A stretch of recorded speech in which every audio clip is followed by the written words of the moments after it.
10 বছর সাজা, 10 লক্ষ টাকা জরিমানা, অনাদায়ে 1 বছর। এই মামলায় আমি দীর্ঘদিন কারাগারে থাকার পরে 3 নভেম্বর 3 বছর পরে দেশ স্বাধীন হওয়ার পর আমি মুক্তি পাই এবং স্বাধীন দেশে আমি স্বাধীন দেশের বাস্তবতা উপভোগ করতে পারি এবং কারাগারে অসংখ্য মানুষকে দেখার সুযোগ হয়েছে।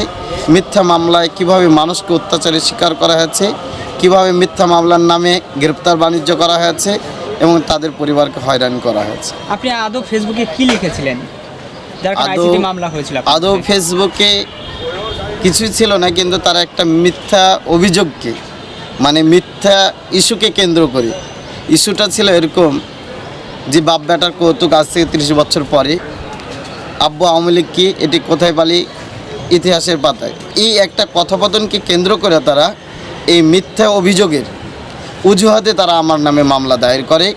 গ্রেপ্তারের 24 ঘন্টা পরে কারাগারে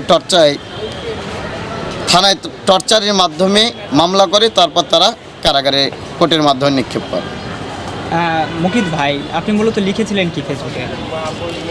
আসলে ফেসবুকে লেখা বলতে তারা একটা মিথ্যা ইস্যু করেছে। তারা ফেক আইডি খুলে আমার নামে তারা এই স্ট্যাটাস চালিয়ে দিয়ে আমাকে মূলত এই মামলায় ফাঁসানো।